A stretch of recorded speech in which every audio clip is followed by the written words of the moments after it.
Halo, apa kabar pemirsa? Senang sekali kita kembali dalam Kabar Nusantara. Elisa, ini ada dari sejumlah data, berikut negara-negara yang terancam masuk resesi 2023. Ini ada Amerika Serikat, Eropa, China, Mongolia, Korea Selatan, dan juga termasuk Indonesia. Wah, ini kira-kira ini kita bingung nih, kita harus khawatir atau antisipasinya gimana nih, Uki? Terus sebentar lagi pemirsa kita akan bahas terkait dengan ancaman resesi global di Indonesia. Tetap di Kabar Nusantara.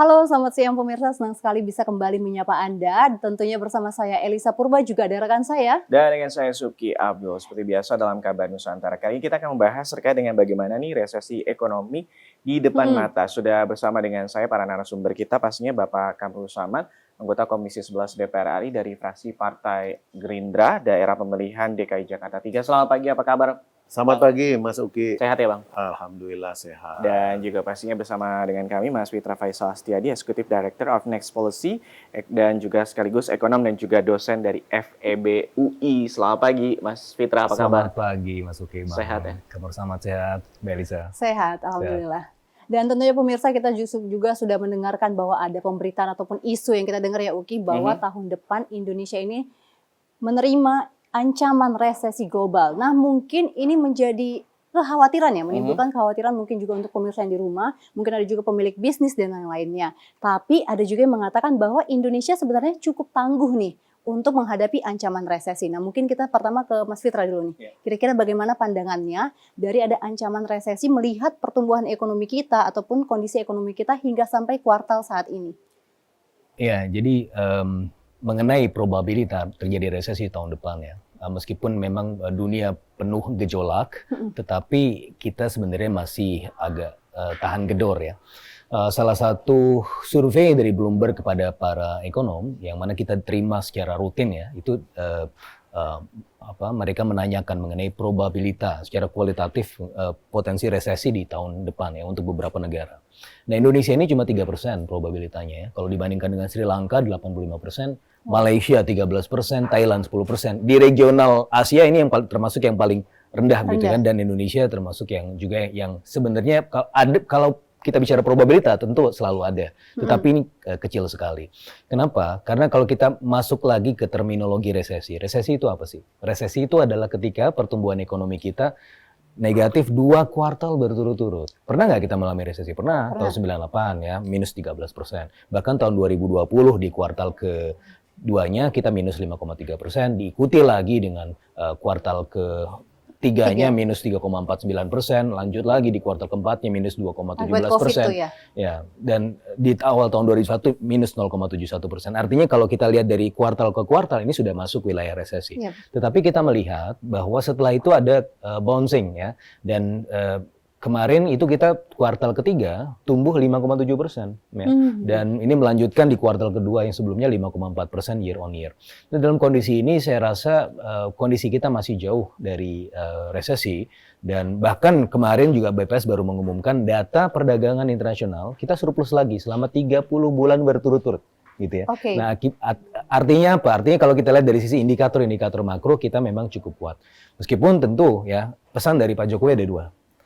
Optimis tapi harus waspada. Optimis dan juga jangan sampai kita terlalu optimis, jangan sampai kita juga terlalu takut begitu ya. Karena kalau terlalu takut akan muncul suatu paradigma yang disebut sebagai paradox of thrift. Ini apa yang disampaikan oleh Keynes di era Great Depression tahun 1929 sampai 1930-an akhir, bahwa apabila masyarakat gitu ya dipenuhi ketakutan, maka dia tidak akan spending. Pemerintah juga dipenuhi ketakutan, dia tidak akan spending. Akhirnya apa? Akhirnya muncullah paradoks kekikiran.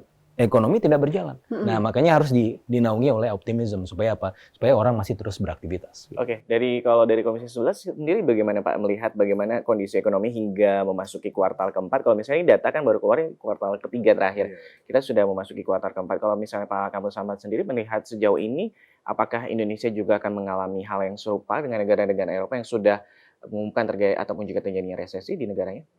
Mas Uki, sebetulnya tahun depan 2023 itu ada dua ancaman ya. Kalau disebut resesi, pertama resesi ekonomi, yang kedua resesi politik.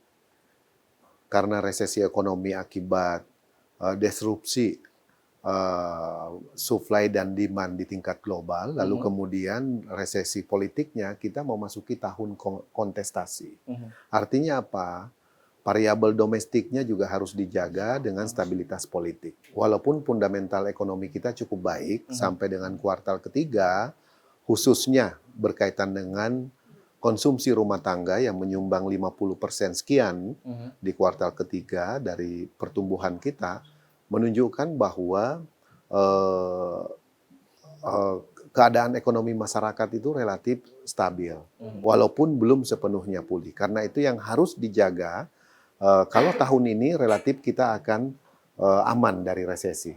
Kuartal pertama tahun depan dan kuartal kedua tahun depan kita akan lihat sejauh mana tantangan baru yang akan muncul. Karena kita ingat betul ketika kita menetapkan KEM PPKF, Kerangka Ekonomi Makro dan Pokok-pokok Kebijakan Fiskal 2021 kuartal ketiga, kita belum memprediksi waktu itu adanya perang Ukraina dengan Rusia. Ternyata meledak di awal tahun 2022 dan itu kemudian mempengaruhi banyak hal. Nah, apakah juga nanti Laut Cina Selatan atau konflik antara Korea Utara dan Korea Selatan atau Taiwan dengan China, ini semuanya geopolitik yang di luar daripada kendali pemerintah kita atau kendali negara kita. Karena itu kita perlu memberikan message melalui APBN 2023 kita udah tetapkan statusnya fleksibel dan waspada.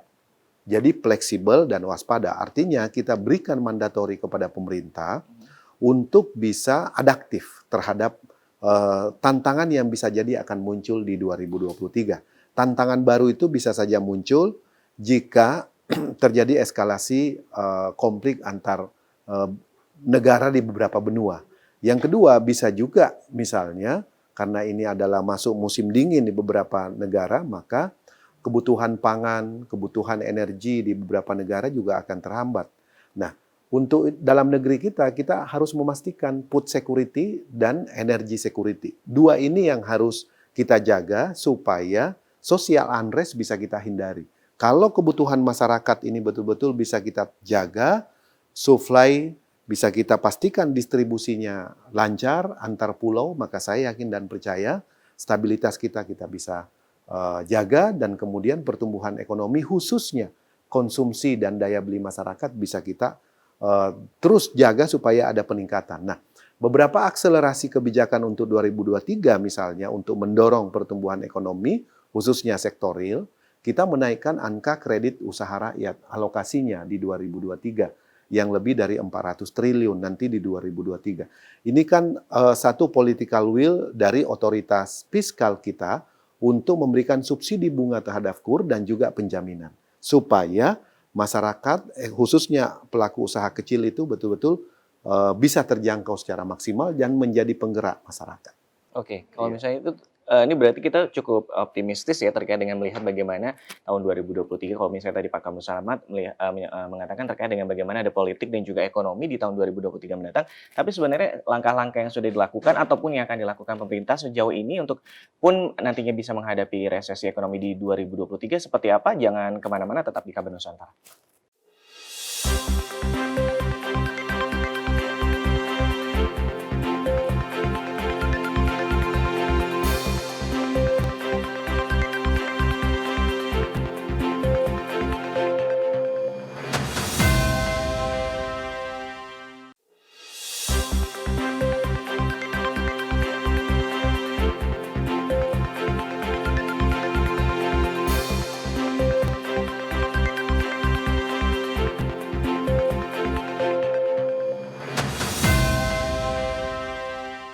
Kita masih membahas terkait dengan bagaimana nih resesi ekonomi di tahun 2023 dan kita selanjutnya lihat nih apa saja nih langkah-langkah kira-kira ya, Ella. Betul, tadi juga Pak Kamrul Samad sudah menyatakan bahwa di Indonesia ini masih ada potensi kita optimis untuk menghadapi ancaman resesi global karena masih tingginya konsumsi domestik ya Pak. Nah kalau dari Mas Fitra sendiri melihat, mungkin kita melihat bahwa memang faktor-faktor konsumsi dari domestik kita ini lagi tinggi. Tapi kan ada ancaman-ancaman dari luar yang mungkin seperti adanya perang antara dua negara dan mungkin mengganggu dari pasokan kita nih di Indonesia. Tadi juga kita udah bahas sedikit terkait dengan bagaimana pasokan di Indonesia dari Pak Kamrul Samad. Kira-kira nih Mas, apa nih langkah-langkah yang perlu ditetapkan oleh pemerintah untuk menghadapi ancaman resesi tahun depan?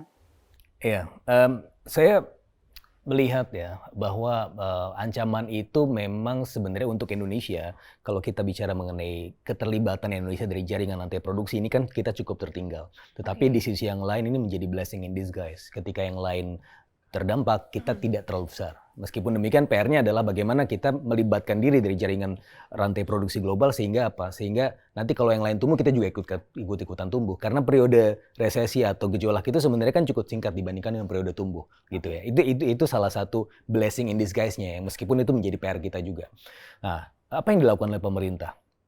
Tahun 2020 sebenarnya saya sudah menyampaikan pada saat itu ke Menteri Perdagangan. Saya waktu itu menjadi juru bicara di Kementerian Perdagangan dan saya sampaikan ke Pak Menteri pada saat itu di bulan Mei tahun 2020. Pak Menteri, ini nanti akan terjadi semacam disproporsionalitas antara supply dan demand. Kenapa? Karena ketika big boys, US, Europe, China itu memberikan stimulus, itu pasti akan membuat demand overshooting.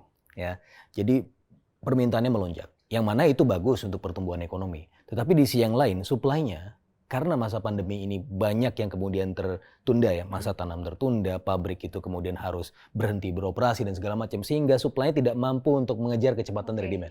Ada gap tersebut. Saya sampaikan pada saat itu Pak Menteri, ini akan ada masanya ketika ini harga komoditas akan tinggi sekali dan masing-masing negara akan memprioritaskan kebutuhan domestiknya, artinya dia akan menahan ekspornya. Apa yang harus dilakukan? Ya kita harus memperkuat dari sisi regional environment, regional surroundingsnya kita perkuat. Pelajaran dari tahun 1998, kita waktu itu segera membuat semacam Chiang Mai Initiative untuk memperkuat international reserves, itu ASEAN Plus 3. Nah, kalau kita tidak bermasalah betul-betul dari sisi reserve, sekarang ini reserve kita masih dalam keadaan yang memadai, tapi mungkin kita akan bermasalah dari sisi tadi apa yang disampaikan oleh Pak Kamrul Samad, food security. Dan oleh karenanya kita harus kemudian memperkuat atau memperluas lumbung tidak hanya di wilayah Indonesia, tapi juga di wilayah ASEAN. Dan kita harus membuat MOU, kerjasama yang memastikan bahwa nanti kalau ada gejolak, kita tahan. Gitu ya. Nah ini yang harus dilakukan di lingkup regional.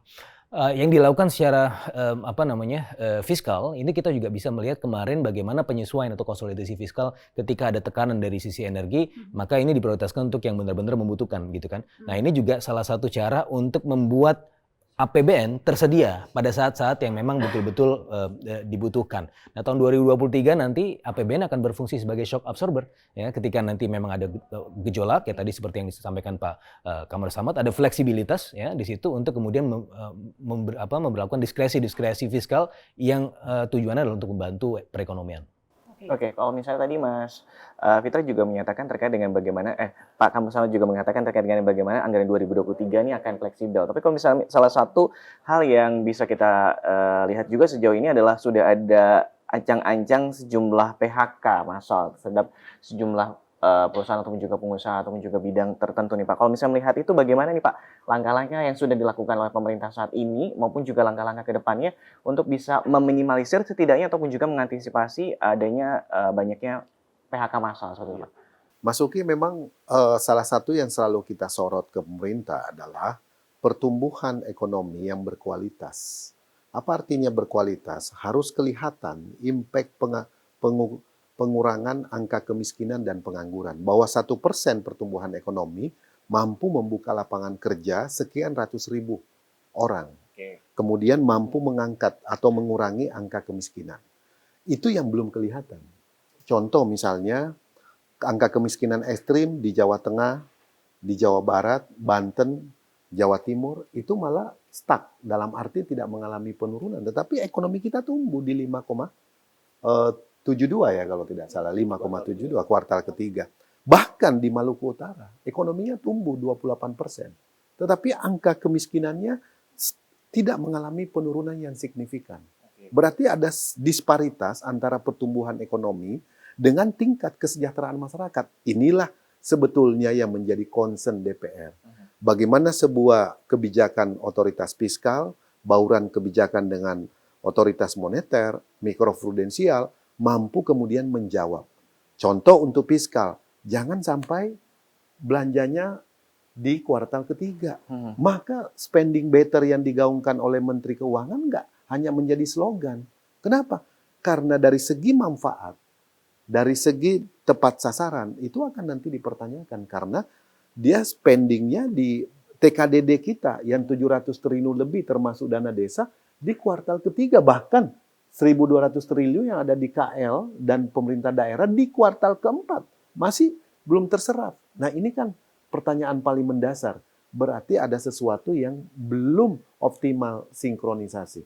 Karena itu kalau mau mengoptimalkan APBN 2023 sebagai penyangga terhadap kesejahteraan masyarakat, maka betul-betul kita harus pastikan di kuartal kedua paling lambat itu sudah bergerak semuanya. Belum optimalnya itu kendalanya di mana nih Pak, kalau misalnya Pak Kamru Samad melihat sejauh ini?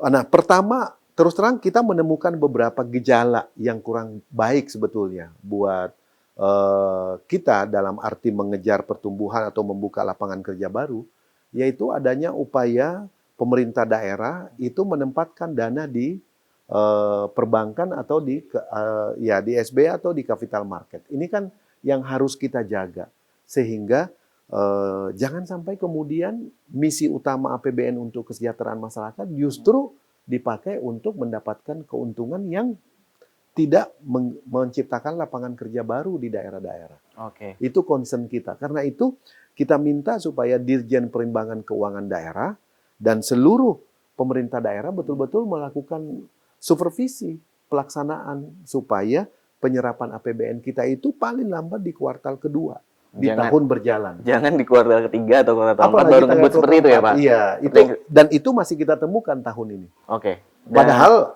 tidak ada lagi pembatasan fisik akibat COVID. Artinya tidak ada kendala.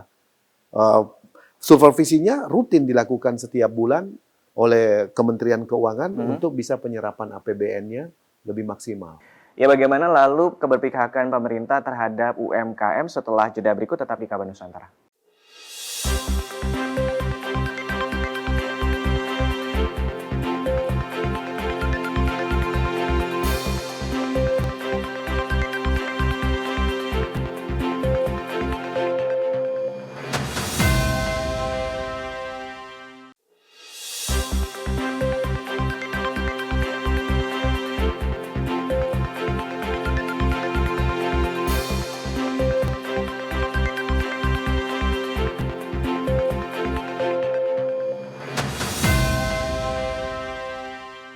Dan pemirsa, kembali di Kabar Nusantara. Ya Uki, tadi menarik sekali kita udah bahas terkait dengan bagaimana keberpihakan pemerintah dengan UMKM. Dan juga kita tadi sudah bahas terkait dengan konsumsi domestik kita ini yang cukup tinggi dan bisa membantu kita dalam mengatasi ancaman resesi global tahun depan. Nah, kalau dari Mas Fitra sendiri nih selaku pengamat dari ekonomi yang terjadi saat ini di Indonesia, kira-kira nih seberapa kuat kemampuan dari UMKM ini untuk membantu Indonesia bisa keluar dari ancaman resesi global?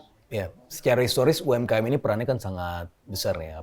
Kita melihat dulu tahun 1998 yang membangkitkan kita dari era krisis pada saat itu juga adalah UMKM. Tetapi UMKM di masa sekarang memang sedang struggling ya. Kenapa? Karena kan ini kan momen pandemi kemarin itu meninggalkan luka yang begitu dalam ya buat mereka ya. Mereka tidak bisa mobile dan seterusnya sehingga yang diharapkan bisa bangkit segera ya agak kesulitan. Nah, makanya memang butuh ada insentif-insentif ya dari pemerintah ya, baik dari pemerintah dan juga kemudian dari lembaga keuangan untuk melakukan restrukturisasi kredit keuangan dan seterusnya karena mereka memang membutuhkan itu. Nah, satu hal yang memang kelihatan sekarang adalah kalau kita bandingkan antara Producers Price Index dengan Consumer Price Index itu gapnya juga tinggi sekali. Artinya tekanan dari sisi produksi dalam hal ini ongkos produksi, terutama juga buat para UMKM ini sudah sangat tinggi. Tapi mereka ya ini masih menahan untuk menaikkan harga. Kenapa? Karena mereka juga akan melihat ya kemampuan dari konsumennya seperti apa. Karena kan UMKM juga konsumennya juga konsumen dari kelas menengah ke bawah juga kan. Nah, Yang mereka lakukan apa? Yang mereka lakukan adalah tidak menaikkan harga, tetapi bungkusnya dibuat lebih kecil, atau yang disebut sebagai shrinkflation. Nah, sampai kapan ini bisa di pass through ke level konsumen? Karena mereka kan juga terus berada dalam tekanan. Iya. Nah, simulasi kami menunjukkan bahwa di kuartal ketiga dan kuartal keempat ini sudah mulai ada pass through efeknya ke level konsumen, jadi harga-harga juga ikut-ikutan naik. Naik. Nah, untuk mencegah pass through efek ini semakin tinggi, maka perlu ada insentif dari sisi hulunya.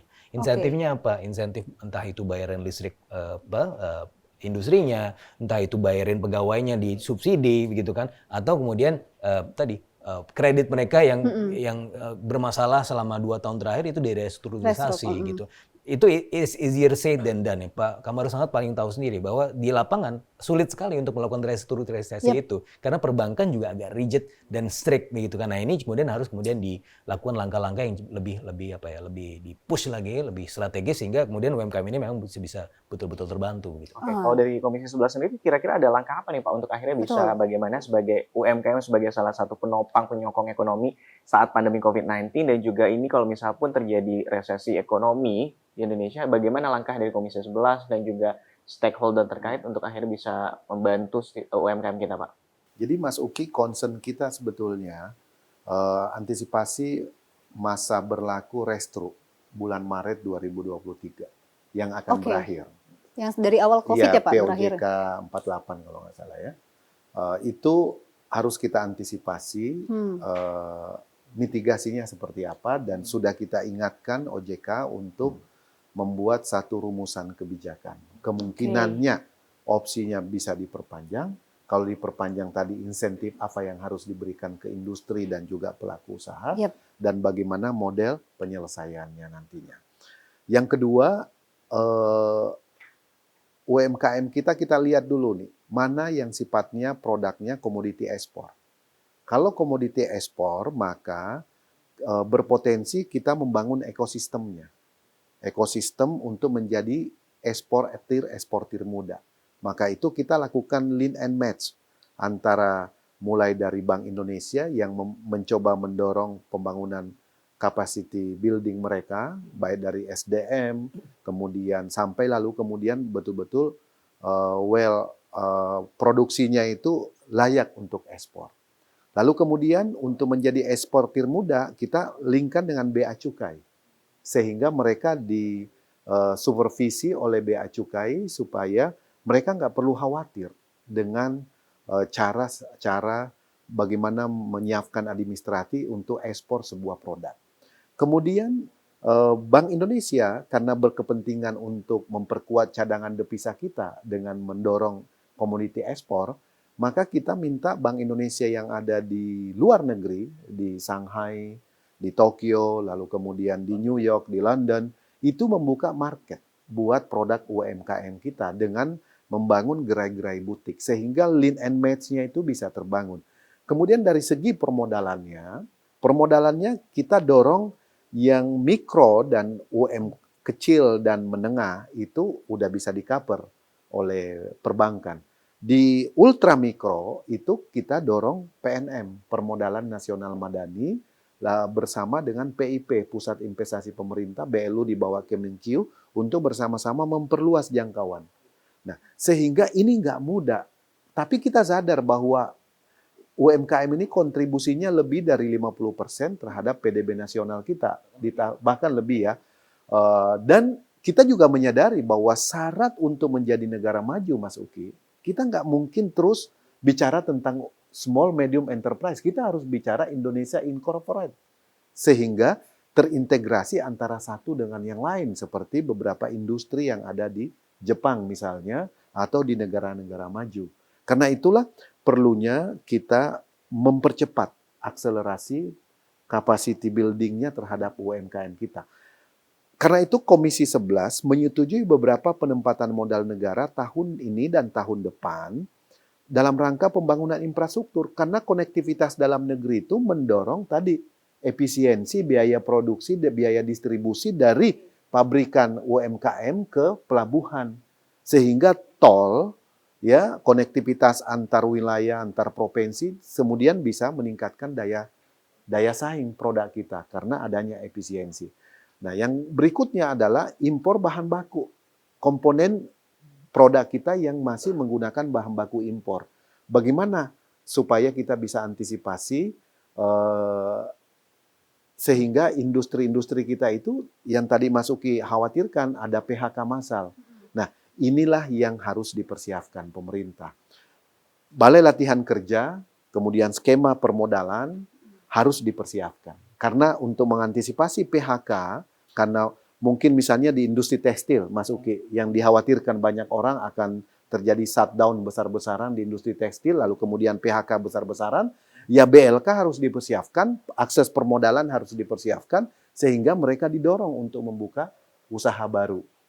Mereka udah memiliki jiwa profesionalisme, mereka udah punya kedisiplinan yang baik, karena udah pernah kerja di industri, dan sekarang kita dorong semangat kemandiriannya. Itu solusi jangka menengah yang bisa dilakukan oleh pemerintah. Ya, kalau misalnya kita ini sejumlah solusi sudah disiapkan oleh pemerintah dalam hal ini dan juga kita tunggu saja seperti apa. Mungkin terakhir Pak Kamu Samad dan juga Mas Fitra, mungkin ada hal yang ingin disampaikan oleh pemirsa atau masyarakat terkait dengan bagaimana menghadapi ancaman. Mungkin kalau kita sih berharap tidak sampai Indonesia resesi ekonomi, ya. ataupun juga hal yang mungkin disampaikan Pak Kamu Samad atau juga Mas Fitra, silakan.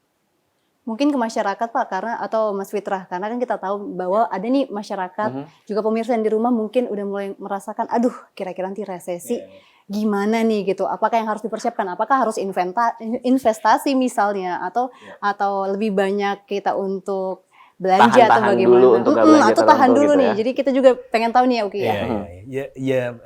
Saya pernah lihat Twitternya dari Madam Georgieva, chairwoman dari IMF. Dia bilang Indonesia remains at a bright spot. Jadi kita dalam kondisi yang terang di tengah kegelapan atau kesuraman dunia. Kalau IMF saja optimis, kenapa kita tidak optimis gitu kan? Nah, jadi katanya kan Tuhan itu sesuai dengan prasangka hambanya. Kalau misalnya kita semua berharap atau mengekspektasikan itu situasinya resesi, krisis, ya terjadi juga itu resesi atau krisis. Okay. Kenapa? Karena tadi muncul lagi paradox of thrift. Ketakutan itu memicu kontraksi dari sisi transaksi. Orang tidak mau beraktivitas. Ya lakukan saja business as usual. Kok orang-orang melihat bahwa Indonesia kok masih tutup kuat. Kemarin Elon Musk juga dari B20 ya kemarin eventnya melihat bahwa to me Indonesia is bullish gitu ya. Jadi potensinya besar sekali akan meningkat di tahun 2023. Jadi ya kita harus tetap optimis. Meskipun tentunya harus selalu juga waspada. Jangan sampai terlalu jumawa, tidak lihat kanan kiri, akibatnya teruntuk juga gitu kan. Nah, harus kemudian kita optimis, jalannya lurus ya, tapi juga harus lihat kiri, kanan, depan, belakang supaya tidak terantuk kemudian jatuh gitu. Oke, Pak Kamu Samad. Kita bersyukur tahun ini karena target pendapatan negara sampai semester pertama kita bisa capai dan kita berharap di semester kedua juga demikian. Nah, bagaimana dengan tahun depan? Buat masyarakat yang terpenting harus kita bisa membedakan mana kebutuhan primer, mana kebutuhan sekunder. Ini yang sangat penting. Kebutuhan primer tentu menyangkut kesehatan, pendidikan anak-anak, putra-putri, ini yang sangat penting. Kemudian yang sifatnya sekunder kita lihat, complementary itu sifatnya faktor opsional pendukung dalam kehidupan kita. Misalnya berwisata dan seterusnya. Kalau dapat bonus, gaji ke-13, bolehlah berwisata. Tetapi kalau belum, kita harus pandai-pandai. Mas Uki misalnya baru selesai bulan madu, harus menghitung lagi bagaimana cash flow-nya, inflow-nya kembali supaya bisa normal. Pesan terakhir buat masyarakat, yang terpenting bagi kita sekarang pastikan kebutuhan untuk 1 bulan, 3 bulan, 6 bulan, 1 tahun ke depan. Jangan sampai kebutuhan dasar di rumah tangga kita itu tidak punya safety. Oke, dana darurat berarti ya Pak ya? Iya. Kira-kira Elisa mau nggak kemana-mana dulu berarti tahun depannya? Enggak juga sih, tapi tetap tadi kayak gitu kan kita harus tentukan nih mana kira-kira nih yang prioritas, untuk mana yang prioritas benar, masih mana kira-kira yang bisa ditahan-tahan gitu ya. Betul sekali. Terima Uki kasih juga harus cek juga nih kira-kira nih di rumah dana daruratnya savingnya gimana. gitu harus ditambah lagi. Terima kasih sekali lagi Bapak Kamrul Samad, nih anggota Komisi 11 DPR RI dari fraksi Partai Gerindra Daerah Pemilihan DKI Jakarta 3 dan juga Mas Fitra Faisal Astiadi, Executive Director of Next Policy, ekonom dan juga dosen dari FEB UI. Dan saya Subki Abdul dan juga rekan saya. Tentunya bersama saya Elisa Purba. Pemirsa, terima kasih Anda telah menyaksikan Kabar Nusantara dan sampai jumpa. Sampai jumpa.